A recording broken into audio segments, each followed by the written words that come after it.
Welcome to another of my takes on China. One of the things I've been heard to say often about China is that crime inside China's borders is virtually non-existent. And for the most part, that is true. I honestly have not heard of a single robbery, burglary, rape, murder, even petty theft is almost unheard of. I leave my bike unlocked when I go for a coffee. My camera sits on the front handlebars. There's a bag there too, and usually my house keys are in there. I take my phone with me because I need it to pay, as there's virtually no cash transactions going on in China. So no one will bother to pick my pocket. There's nothing in it. They can't access my bank or my WeChat wallet through my phone if they were to steal my phone, because for that they'd need my thumbprint.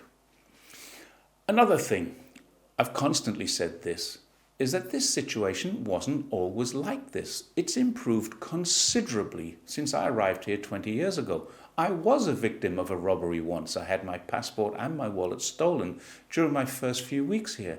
My dad had his pocket picked in 2007, and that made the local media in my wife's hometown.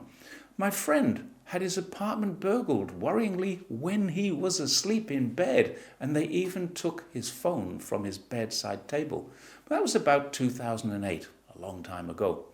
In 2009, the murder rate, according to Trading Economics, was 1.059 per 100,000 people, and that number has declined every year since then.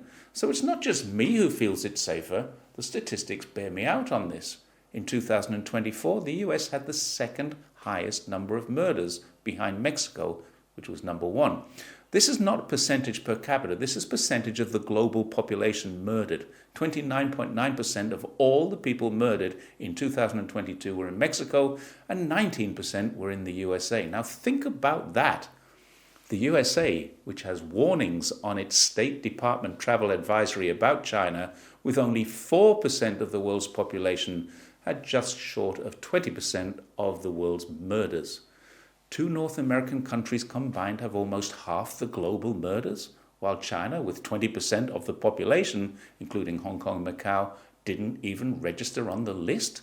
They wouldn't even round up to 0.5%. So in that respect, China's a pretty safe country. When there is a murder in China, it makes international headlines and causes outcries, both here in China and abroad, but particularly in those anti-China hate brigades.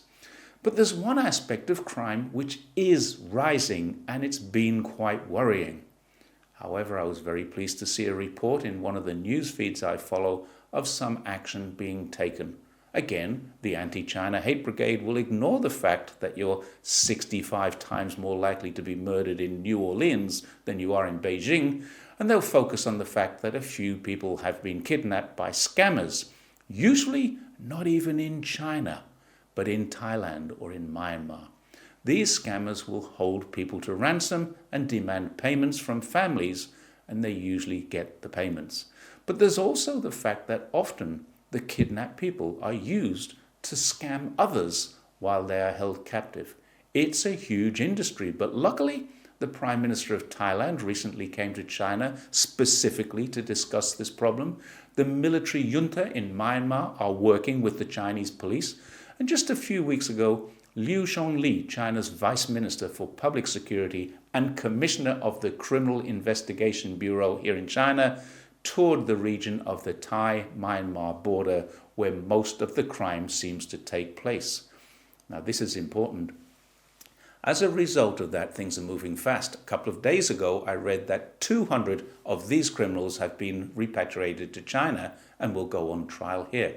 There are 800 more in custody in Myanmar, and literally hundreds of people have been rescued and returned to Thailand for processing and repatriation to their homes in China, Africa, or other parts of Asia. It's not a specific China problem. But this isn't all about scams, although there have been many. There are illegal casinos, and of course linked with that there is prostitution and all kinds of other crimes where large sums of money are laundered. China and Myanmar have worked to control this, and so far, believe it or not, more than 45,000 people have been arrested in Myanmar. Many of them are Chinese. and they are already repatriated to China or will be soon. Now, what's really sad about this entire affair is not that Chinese people are so actively involved in crime there. That's bad enough. But the really bad thing is the environment which allowed them to be. Western media is critical of China for having links to the military junta that controls the region, and yet it's this military regime that's working so hard to prevent the lawlessness that grew under the so-called democratic developments that the US State Department were so pleased to fund. Now, if you want to know more about how they fund it, the US State Department, which refuses to recognize the name Myanmar, has a page on Burma, which I've linked. There they itemized how much assistance things like US aid have put into the country, in particular the region bordering Thailand. For the record, literally billions have been spent on Burma's democratic transition. Billions more have been spent on preventing human trafficking and countering narcotics. And yet these are the very crimes that are rampant in the region. It sometimes seems to me that when the US spend billions ostensibly to prevent a certain crime taking place, that's the crime that flourishes and grows into an industry. Because the same thing happened in Afghanistan, where they spent billions eradicating the opium industry, only to see it grow massively and then get eradicated in months by the Taliban with no money. And you know what? It's the US that's critical of China's relationship with the Myanmar military. The US, which has funded this crime wave, funded human rights abuses, funded protests and rebellion in the country in completely contradictory reports. The Borgen Project suggests that the USA can benefit from US aid to Myanmar by stabilizing the agricultural sections and selling machinery to the country once it's more stable. Yet the amount of agricultural machinery and crops they would get from Myanmar which is not even self-reliant on its own agriculture, is minuscule in comparison with the tens of billions of dollars spent there. Clearly a few farm products and some rice are not the reason behind the USA's largesse. Another of China's neighbors, where the US spends a lot of money, is Pakistan's Baluchistan province. Hundreds of millions on agriculture, counter narcotics again, education, English language, and guess what?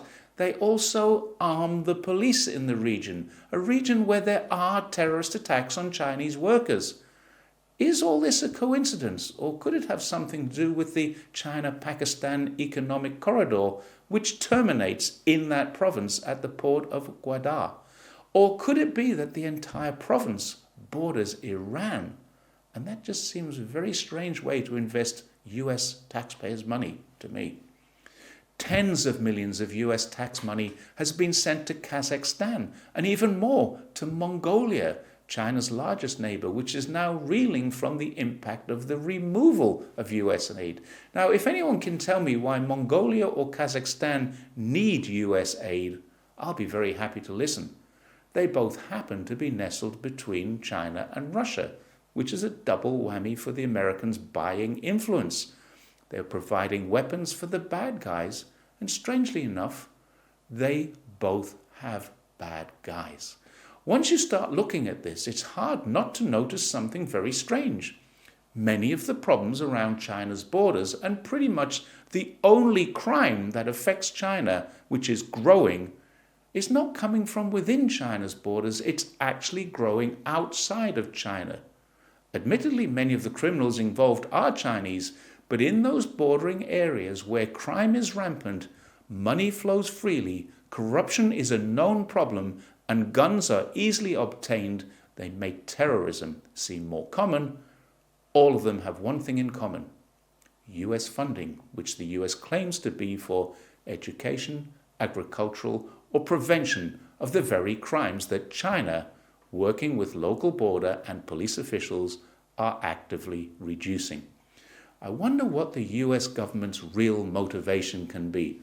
I honestly hope that the removal of US aid will reduce the flow of money to these regions, but let's be honest, if there's no money, there's no attraction for organized crime. If there's no money, there's no incentive for terrorism.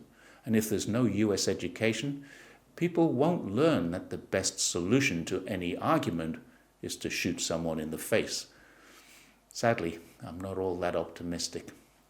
Thanks once again for watching, and please don't forget to like, share, and check your subscribe button. I will see you next time. Bye for now.